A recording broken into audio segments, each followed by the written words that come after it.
मूर्ख नरकासुर, ये राजकुमारियां तो प्रभु के ध्यान में थी, किंतु इनके ध्यान को तब बनाने का कार्य तुमने किया है, जिसका ताप तुम्हें अवश्य सहना होगा। उनकी पूजा तब बनी है, तो अब उन्हें उसका फल भी शीघ्र मिलना चाहिए। तनोति धर्मम विधुनोति कल्मषम हिनस्ति दुखम विदनाति दस्तम चिनोति सत्वम विनहन्ति तामसम तपोस्थवा किम ना करोति देहिना। अर्थात तप धर्म का प्रसार करता है, दुखों का नाश करता है, अस्मिता देता है, तब क्या नहीं करता। इसीलिए हे गौरी पुत्र, आपको शीघ्रता करनी होगी। नरकासुर के अंत के पूर्व बाणासुर का अंत करना होगा। इसलिए जो भी आवश्यक है इसे करने में विलंब मत कीजिए।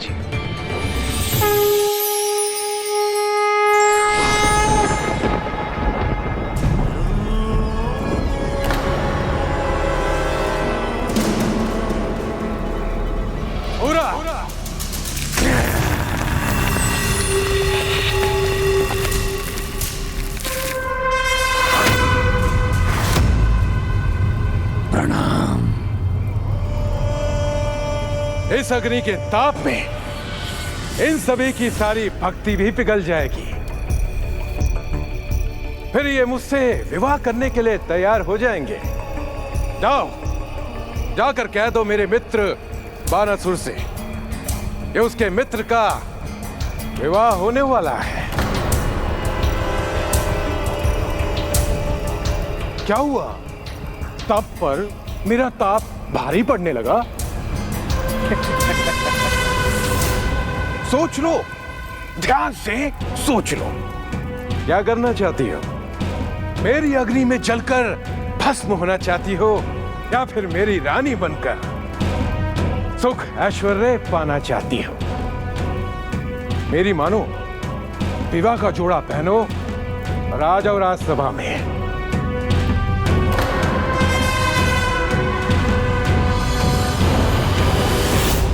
जब तक ये राजकुमारियां श्री कृष्ण का नाम लेती रहेंगी, ये अग्नि इन तक पहुंचने के स्थान पर एक कोमल लाल पुष्प के समान बनी रहेगी।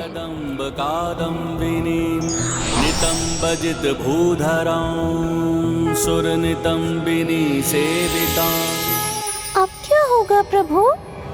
वही होगा मूषक जी जो नियति में लिखा है। हमें तो बस उसमें अपना भाग निभाना है। प्रभु ये क्या कह रहे हैं?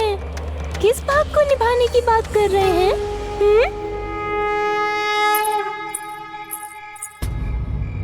चित्रलेखा जी, देखो मैं किसे लेकर आई हूँ, तुम्हारे स्वप्न के राजकुमार अनिरुद्ध को।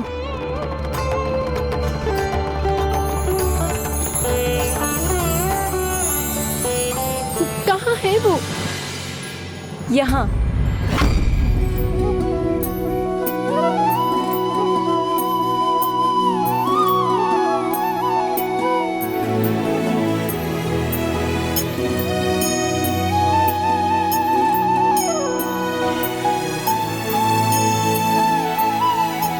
ये क्या किया आपने चित्रलेखा जी? उन्हें चित्र क्यों बना दिया? क्या अब मैं चित्र के सहारे अपना जीवन बिताऊंगी? शांत हो जाओ, चिंता मत करो, ये तो बस मेरी माया का प्रभाव है।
पूरा हुआ।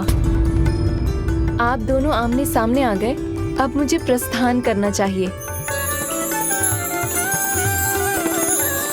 ये भेंट तो स्वयं नियति ने रची थी, तभी तो प्रभु श्री कृष्ण के होते हुए भी मैं इसमें सफल हुई। अपने स्वप्न में आपको मेरा जीवन बुझाते हुए देखने के बाद मुझे ऐसे लगता है जैसे हमारा कोई गहरा संबंध है।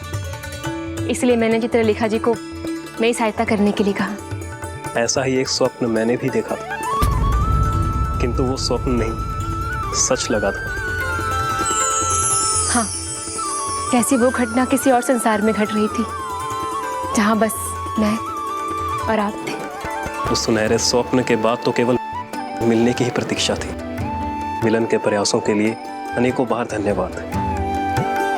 और जो चित्रलेखा ने कहा वो भी एकदम सत्य है। हमारा मिलन तो होना ही था, इसीलिए तो आज हम यहाँ दोनों एक साथ हैं।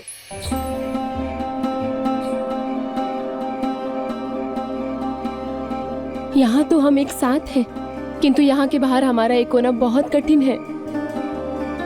मुझे नहीं पता पिताजी इस बात के लिए मानेंगे या नहीं, हमारा विवाह हो पाएगा या नहीं।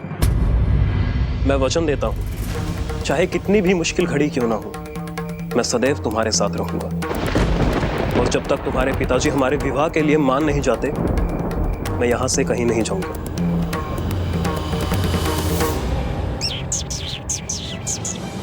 कहीं अनिरुद्ध जी से कोई भूल ना हो जाए, बाणासुर को पता चल गया तो? अब इन सभी चिंताओं से आगे जाने का समय है मूषक जी। तो प्रभु हमें क्या करना है, ये तो बताइए। कुछ तो कहिए प्रभु, हमें क्या करना है? वही मूषक जी जिसका आपको भय है। बाणासुर को अनिरुद्ध के बारे में बताना है।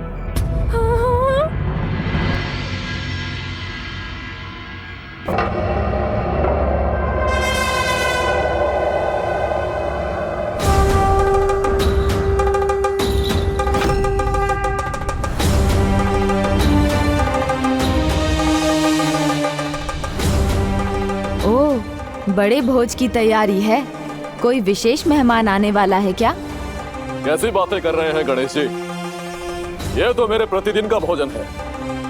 और हाँ, महादेव के अलावा उनके गण भी मेरे अतिथि हैं। आप चाहे तो आप भी मेरे साथ भोजन करने के लिए आमंत्रित हैं। अच्छा, और कोई अतिथि नहीं है यहाँ? लेकिन मुझे ऐसा क्यों लग रहा है जैसे कोई और भी है तुम्हारे शोणितपुर में, जिसकी तुम्हें ही नहीं तुम्हारी सेना को भी कोई जानकारी नहीं है। प्रभु ये क्या कर रहे हैं? ये असुर हाथ भी नहीं धोएगा और अनिरुद्ध जी के पीछे पड़ जाएगा।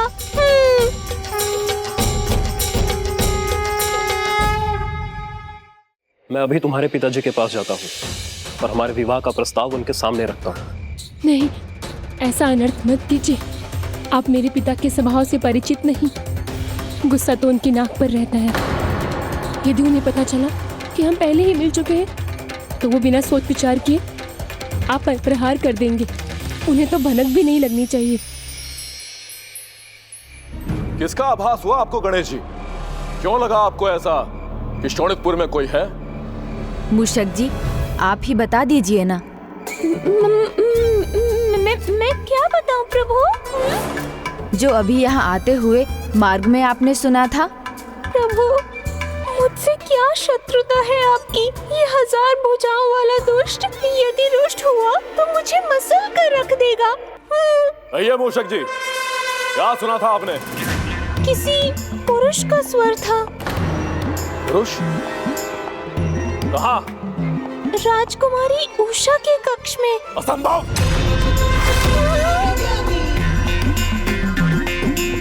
प्रभु आपने ही उलझाया है मुझे, अब आप ही बचाइए।